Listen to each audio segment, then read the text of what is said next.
여러분, 하나님은 경질하지 않으신 분이십니다. 그렇다면 왜 하나님 우리를 그렇게 매몰차게 끌어내리시고 경질하지 않으시는가? 이유는 하나예요. 바로 내가 하나님의 소유이기 때문에 그런 것입니다. 여러분, 우리도 그렇지 않습니까? 내 건 소중하게 느끼잖아요. 내 거라면 아낍니다. 고장이 나면 좀처럼 포기하잖아요. 더더욱이 내가 정말로 그걸 갖기 위해서 애쓰고 수고해서 그렇게 힘들게 얻은 것은 결코 포기하지 않습니다. 잃어버리면 끝까지 찾아요.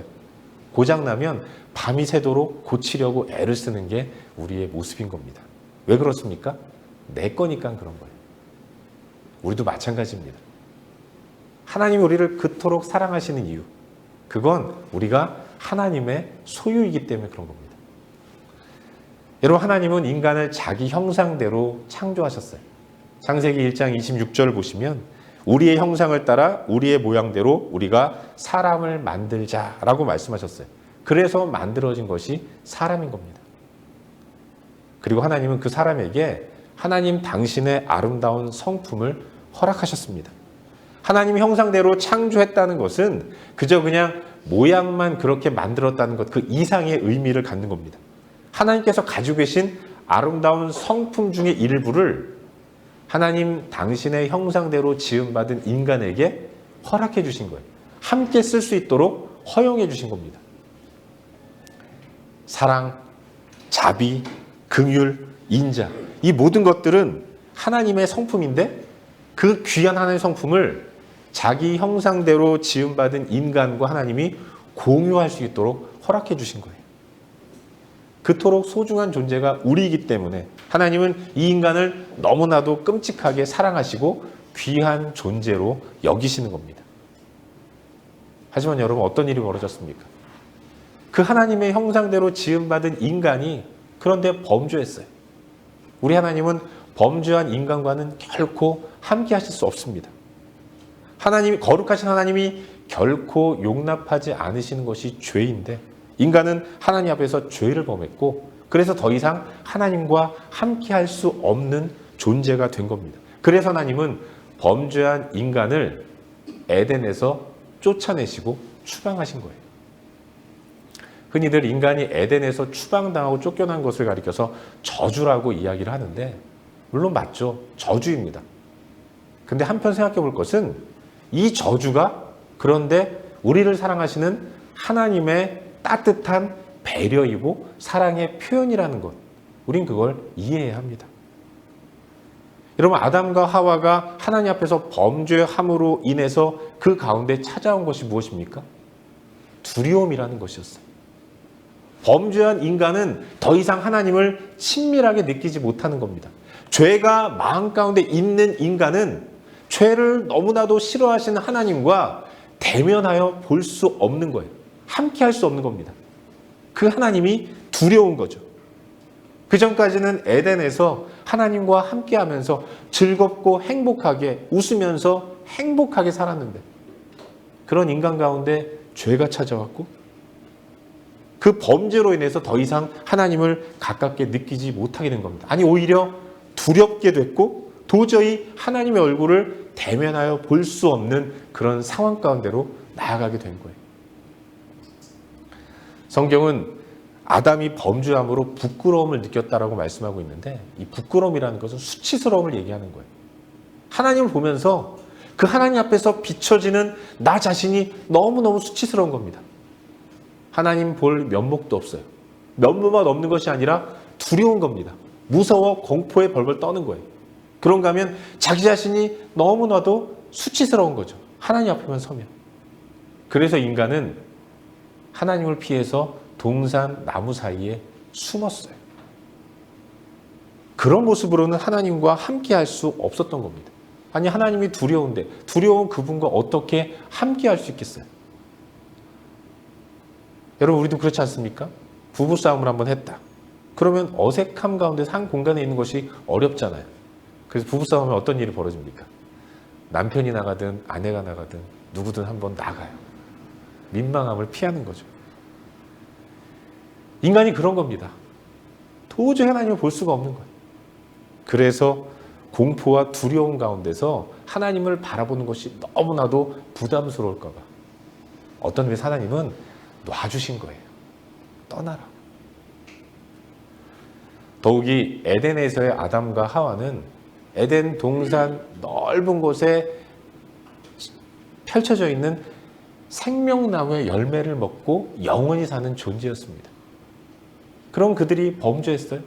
그 마음 가운데 범죄로 인해서 하나님을 향한 두려움과 공포와 자신에 대한 수치스러운 마음이 생긴 겁니다. 그 공포와 수치를 가지고 생명나무의 열매를 계속 따먹으면서 영원히 산다면 여러분 그게 진정한 행복일 수 있겠습니까? 이건 정말로 엄청나게 괴로운 거죠. 결국 아담과 하와가 에덴에서 쫓겨난 것은 이 또한 하나님의 배려였던 겁니다. 당신의 형상대로 창조한 인간을 향한 저주로 인한 추방, 이건 어떤 면에서 보면 하나님의 우리를 향한 따뜻한 사랑의 표현이었다고 말할 수 있는 거예요. 오늘 우리가 묵상하는 본문에는 족보가 나옵니다. 이 족보는 하나님을 떠난 인간이 그 이후에 어떤 인생을 살았는가를 그대로 보여주는 내용이라고 말할 수 있는 거예요. 여러분, 이 족보라는 것은 히브리어로 이 톨레도트라고 발음하는 단어인데, 이 톨레도트라는 것은 역사라는 의미를 갖고 있는 그런 단어입니다. 그러니까 족보는 단순한 이름의 나열이 아니라 그 이름 하나하나가 담고 있는, 표현하는 역사를 모아놓은 것이라고 말할 수 있는 거예요. 오늘 본문이 창세기 11장에 보면 셈의 족보가 나옵니다. 11장 10절을 보시면 셈의 족보는 이러하니라 이렇게 말씀하고 있어요. 셈은 홍수 이후에 살아남은 노아의 첫 번째 아들이죠. 홍수 이후에 홍수에서 살아남은 인간 이 셈과 그 후손들이 어떤 삶을 살아갔는가를 보여주는 것이 오늘 창세기 11장에 나오는 본문의 내용인 거예요. 근데 여러분, 이 족보의 핵심적인 내용이 무엇인지 아십니까? 죽었다라는 거예요. 인간의 역사를 표현하는 모든 성경에 나오는 족보가 이야기하는 메시지는 하나입니다. 죽었다는 거예요. 자녀를 낳고 사라지고, 태어난 자녀가 장성해서 또 자녀를 낳고 사라지고, 그 자녀가 또 자녀 낳고 그러다가 사라지고, 하나님을 떠난 인간의 역사는 다 그렇게 태어나서 살다가 허망하게 사라지는 역사였다는 겁니다. 단순히 창세기 11장에만 그런 내용이 나오는 것이 아니라 창세기 5장에도 족보가 나오는데 이 족보 또한 동일한 메시지를 주고 있는 거예요. 거기도 마찬가지로 자녀 낳고 몇 년 살다가 죽었다. 여러분, 이게 뭘 말하는 거겠습니까? 하나님을 떠난 인간의 역사, 인간의 톨레도트, 그건 죽음밖에 없다는 겁니다. 죽음은 절망이에요. 죽음은 끝입니다. 하나님을 떠난 인간에게 남은 건 절망과 죽음과 실패밖에 없다는 것을 성경은 웅변적으로 우리에게 메시지로 전하고 있는 겁니다. 오늘 본문도 그걸 말씀하고 있는 거죠. 소망 없는 인간. 여러분, 소망 없는 인간이 하는 모든 일들은 다 소망 없는 일 뿐인 거예요. 소망 없는 인간이 무엇을 했습니까? 하나님을 떠나서 소망을 잃어버린 인간은 죄악이 관영한 세상을 만들었어요. 하나님이 그토록 심오하고 아름답게 보시기에 심히 좋았더라 말씀하신 세상을 소망 없는 인간이 다 망가뜨려 놨어요. 그래서 죄악이 관영한 땅으로 만들어 놓은 거죠. 결국 하나님은 그 세상을 심판하시기에 이르신 겁니다. 40일 동안 장대 같은 비를 계속 내려주셔서 하나님이 창조하신 아름다운 세상을 다 물로 덮이게 하셨고, 덮여진 세상에서 사는 생명은 하나도 없도록 그저 노아와 그의 자손들 그리고 소수의 생명체만 방주 안에 남기고 다 쓸어서 없애 죽여버리신 겁니다. 엄청난 심판을 베푸신 거죠. 사랑하는 여러분, 그 엄청난 심판을 받은 인간이라고 한다면, 그러면 이제 좀 정신 차리고 제대로 하나님의 뜻을 받들어서 살 법한데, 그런데 홍수 이후에 방주에서 나온 인간이 한 일이 또 뭡니까? 또다시 그들은 하나님 앞에 범죄하는 일이었던 거예요. 바로 바벨탑을 쌓는 일이었던 겁니다. 홍수 이후에 노아의 후손들이 방주에서 나왔어요. 그리고 셈의 자손들이 이유를 알 수 없는 이동을 시작합니다. 동쪽으로 계속 옮기는 거예요. 왜 그들이 이동을 했겠습니까? 하나님을 피하는 거예요. 그 옛날 에덴에서는 하나님이 그들을 추방시켰는데 이제 그 인간은 하나님을 피해서 멀리 도망을 가고 있는 겁니다.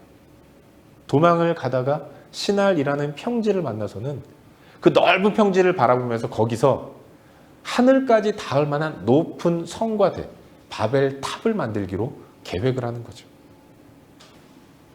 여러분, 그들이 지으려고 했던 건축물은 하늘에 닿을 만큼 높은 건축물이었습니다. 중요한 건 높은 건물을 지으려고 했다는 거예요. 왜 그들이 하늘에까지 닿을 만한 높은 이런 건물을 지으려고 했겠습니까? 그들의 생각은 그런 거였어요. 하나님이 또다시 비로 물로 이 땅을 심판하시면 그 심판에서 살아남을 수 있는 유일한 길은 자기들이 지은 높은 건물 꼭대기로 올라가서 거기서 살아남아 보겠다라는 것입니다. 하나님의 심판으로부터 자유로운 세상을 꿈꾼 거예요. 전에는 몰라서 당했지만 이제 2번 당하지 않겠다는 거죠. 하나님 없이도 우리는 살 수 있다는 겁니다. 내가 내 능력으로 높은 건물을 쌓아서 하나님이 아무리 심판하셔도 그 심판으로부터 내 능력으로 살아남을 수 있겠다. 하나님과 한번 맞서보겠다. 더 이상 우리는 하나님과 엮이기 싫다. 하나님, 더 이상 내 인생에 터치하지 마십시오. 이런 마음을 가지고 그들은 시날이라는 넓은 평지를 만난 이후에 거기다가 높은 건물을 쌓기로 계획했던 거예요. 사랑하는 여러분, 인간의 범죄는 다른 것이 아니었습니다. 선악과 열매를 먹어서 범죄한 그들의 그 죄의 실체는 하나님과 맞먹는 존재가 되려고 했던 겁니다. 하나님과 동등한 존재가 되어서 굳이 하나님 없이도 살아갈 수 있는 존재. 하나님을 라이벌로 여기서 경쟁을 하고 하나님도 이겨먹어서 그래서 하나님과의 간섭 따위는 필요 없는 나 혼자만의 세상을 꿈꾸는 것. 그게 하나님 앞에서 불의한 모습이었고 그게 바로 죄의 본질인 거예요. 그 죄 때문에 에덴에서 쫓겨났어요. 그 죄 때문에 자녀를 낳는 기쁨도 잠시이고 죽음을 맞이하는 슬픔을 계속해서 반복해서 경험하는 인생이 된 겁니다. 그런데 또다시 하나님과 상관없는 세상을 꿈꾸며 살다가 범죄함으로 멸망한 그들인데 그런데 또다시 그들은 똑같이 하나님과 상관없는 세상을 꿈꾸면서 바벨탑이나 짓는 연약한 죄의 모습들을 보이고 있는 거죠. 이게 인간의 본질인 겁니다. 그야말로 소망 없는 존재. 그게 바로 하나님과 분리된 인간의 실존인 거예요. 오늘 본문에 나오는 족보는 그렇게 소망 없는 인간의 역사를 그대로 보여주고 있습니다. 그리고 그 소망 없는 인생을 살아가는 한 사람의 모습을 또한 보여줘요. 그게 바로 아브라함이었습니다. 갈대아 우르 땅에서 여느 인생과 똑같이 태어나서 하루하루 살다가 죽음의 길을 맞이해야 할 불쌍한 인간 아브라함의 모습을 그대로 보여주고 있는 것입니다.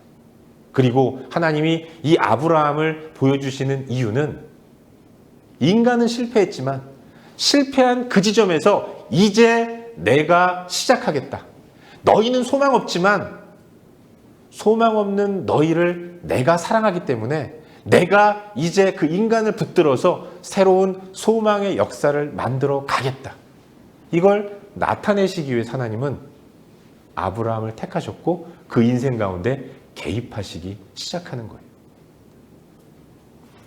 근데 여러분, 참 놀라운 일이 벌어집니다. 하나님은 인간이 망쳐버린 역사를 그대로 드러내셨어요. 그리고 친히 하나님이 그 망친 인간의 역사를 다시 회복하시는 일을 시작하겠다고 선언하신 것입니다. 그리고 그 일을 감당할 사람으로 아브라함을 택하셨어요. 근데 그 새로운 역사를 시작하는 곳이 어디입니까? 하나님이 아브라함을 통해서 시작하시는데 지금 현재 아브라함이 살고 있는 땅이 어디입니까? 우리 다 같이 오늘 본문인 27절과 28절을 한 목소리로 함께 읽도록 하겠습니다. 27절과 28절입니다. 함께 읽겠습니다. 시작. 데라의 족보는 이러하니라. 데라는 아브람과 나홀과 하란을 낳고 하란은 롯을 낳았으며 하란은 그 아비 데라보다 먼저 고향 갈대아인의 우르에서 죽었더라. 여러분, 아브라함이 어디 산 사람입니까? 갈대아 우르라는 거예요. 근데 이 갈대아 우르가 어딘지 아십니까? 바벨탑을 쌓았던 신할 평지였던 거예요. 하나님의 간섭을 거부하고 하나님 없이도 내 인생 잘 펼쳐보겠다고 그런 당돌한 야심을 가지고 높은 성과 대를 쌓았다가 언어가 혼잡해지는 심판을 받아서 완전히 멸망한, 완전히 망한 그 땅이 갈대아 우르인 거예요. 하나님은 새로운 역사를 시작하세요. 인간이 망쳐버린 역사를 새롭게 부흥시키겠다고 새로운 역사를 시작하시는데 하나님이 시작하시는 역사의 그 지점이 어디인가? 인간이 망가뜨린 그 지점이었다는 겁니다. 멸망한 그 땅이었어요. 완전히 멸망해서 소망 없는 땅. 실패하고 망가진, 재기가 불가능한 하고 많은 땅 가운데 굳이 그 땅을 택하셔서 그 땅에 살아가고 있던 아브라함에게 나타나셔서 그를 통해서 하나님께서 새로운 역사를 시작하겠다고 선언하고 계신 것입니다. 인간적으로 볼 때 어떠한 소망도 없는 멸망의 땅에서 새로운 출발을 시작하시는 분, 그분이 바로 하나님이라는 사실을 우리는 본문을 통해서 발견하게 되는 거예요. 사랑하는 여러분, 우리 하나님은 다시 세우시는 분이십니다. 인간이 망친 역사를 붙드셔서 새로운 출발을 시작하시는 분이에요. 그리고 우리 하나님이 다시 시작할 때에는 그 시작점이 실패한 그 지점이라는 것을 우리는 기억해야 합니다. 하나님은 실패한 자를 붙드시는 것이고 실패한 그 지점에서부터 다시 시작하도록 역사하시는 것입니다. 실패한 자에겐 소망이 없죠. 더 이상 의지할 것이 없어요. 붙들 만한 것이 하나도 없는 바로 그 지점에서 절망 가운데 있는 사람, 하나님은 그에게 찾아가시고 새로운 삶의 길로 나아가도록 초청해 주시는 분이십니다. 저주받은 갈대아 우르, 그저 태어나서 결혼해서 자녀 낳고 그 기쁨도 잠시 죽음의 슬픈 운명을 따라 나아가야 하는 소망 없는 인간에게 참 소망을 열어주시는 하나님은 실패한 그 지점에서 새로운 시작을 알리는 그런 분이라는 것을 성경은 우리에게 보여주고 있습니다. 그 하나님을 굳게 붙들고 나아갈 때 그때부터 새로운 소망의 역사가 시작된다는 것, 우린 그걸 믿어야 하는 거예요. 사랑하는 여러분, 지금까지 우리는 숱한 실패의 역사를 걸어왔습니다. 어떤 분은 지금이 가장 극심한 실패 흑역사를 써내려가는 분들도 계실지 모르겠어요. 그런가 하면 어떤 분들은 세상적으로 가진 것들도 많고 돈도 많고 자녀도 잘 되고 모든 것들이 다 편안해진 것 같은데 그럼에도 불구하고 마음 가운데 순간순간 일어나는 그런 공포와 불안 때문에 괴로운 분들이 계실 겁니다. 그게 다 실패한 거예요. 우리가 우리 손으로 만드는 모든 역사들은 다 실패한 겁니다. 실패하면 좌절해요. 실패를 통해서 얻어지는 것은 절망밖에 없습니다. 그런데 여러분, 인간의 실패가 새로운 하나님의 역사가 출발하는 그 지점이라는 것, 우린 그걸 반드시 기억해야 합니다. 세상은 실패한 그 지점에서 절망하고 좌절하면서 낭망합니다. 그러나 하나님의 백성들은 바로 그 지점이 이제 하나님이 시작하시는 바로 그때 그 지점이라는 사실을 확신하는 가운데 새로운 소망 되시는 하나님을 붙드는 그때라는 것을 확신하면서 새로운 삶의 시작을 출발해 나아가야 하는 거예요. 그게 성도인 우리에게 하나님이 허락하신 놀라운 선물인 것입니다. 혹시 여러분 가운데 낙심되는 분들 계십니까? 무너진 것 같아 괴로운 분 계세요? 기억하십시오. 바로 그 지점이 우리에게는 소망이 시작되는 지점이라는 것입니다. 낙심한 그 지점, 무너진 바로 그 지점에서 다시 시작하시는 하나님, 그분이 바로 저희 하나님이고 여러분의 하나님이고 우리의 하나님이신 겁니다. 하나님은 내가 실패를 인정하고 다시금 하나님의 은혜를 갈망하며 나아갈 수 있도록 기회를 주시는 거예요. 세상은 경질합니다. 실패한 나를 패배자로 낙인 찍으면서 집 밟고 더 이상 재기하지 못하도록 우리를 몰아가요. 그러나 여러분, 하나님은 우리를 끝까지 붙드시는 분이시고 우리를 풍성한 삶의 자리로 인도하시는 분이에요. 우리로 하여금 풍성한 삶을 허락해 주시기 위해 하나님은 단 하나뿐인 아들을 우리에게 주셨고 그걸 허락하시기 위해서 지금도 쉬지 않고 일하시는 분이라는 것. 우린 그걸 기억해야 하는 것입니다. 바라기는 하나님을 의지함으로 우리에게 주어진 새 삶을 풍성하게 살아가는 복된 삶을 사는 저와 여러분, 우리 모두가 될 수 있기를 바라요. 절망한 자리에서 괴로운 분들이 계시다면 우리가 해야 할 일은 눈을 들어 하나님을 바라보는 것입니다. 다른 지점이 아닌 바로 그 지점, 그 지점이 새로운 소망의 역사가 시작되는 곳이라는 사실을 기억하고 바라기는 우리의 삶 가운데서 참된 소망 되시는 하나님을 실패한 그 지점에서 경험함으로 말미암아서 우리의 끝이 하나님의 시작임을 선포하면서 능력의 하나님을 찬양하며 나아가는 복된 삶을 사는 우리 모두가 될 수 있기를 주의 이름으로 축원합니다. 기도하겠습니다. 함께 기도하겠습니다. 우리 시간 주신 말씀 붙들과 함께 기도하기를 바라요. 사랑하는 여러분, 우리 하나님은 전능하신 분이십니다. 전능하셔서 우리 가운데 참된 소망을 주시는 분이에요. 우리는 절망합니다. 그 어떠한 소망도 발견할 수 없는 깊은 터널을 지나가고 있는 것 같지만 여러분, 하나님은 바로 그 지점에서 새로운 소망의 역사를 써내려가시는 분이에요. 그래서 우리는 절망할 필요가 없습니다. 그래서 우리는 소망을 붙들고 나아갈 수 있는 거예요. 우리는 늘 회개하는 연약한 존재이지만 하나님은 이 회개를 바꾸셔서 새로운 출발을 할 수 있도록 밀어주시는 분이에요. 나에겐 소망이 없습니다. 그러나 우리가 그럼에도 불구하고 담대하게 나아갈 수 있는 이유는 하나님이 우리를 택하셨고 택하신 우리를 다시 일으키시는 분이기 때문에 그런 거예요. 그 하나님께 소망을 둘 수 있도록 기도합시다. 허탄한 세상의 것들을 이제는 더 이상 바라보지 마시고 하나님께만 참된 소망을 두는 우리가 될 수 있기를 바라요. 함께 기도할 때 하나님, 내가 하나님으로 참된 소망을 삼을 수 있도록 은혜를 베풀어 주옵소서. 소망 되시는 하나님을 온전히 의지하며 나아갈 수 있도록 역사하여 주시옵소서. 우리 시간 말씀 기억하면서 함께 기도의 자리로 나아가겠습니다. 함께 기도합시다. 존귀하신 아버지 하나님,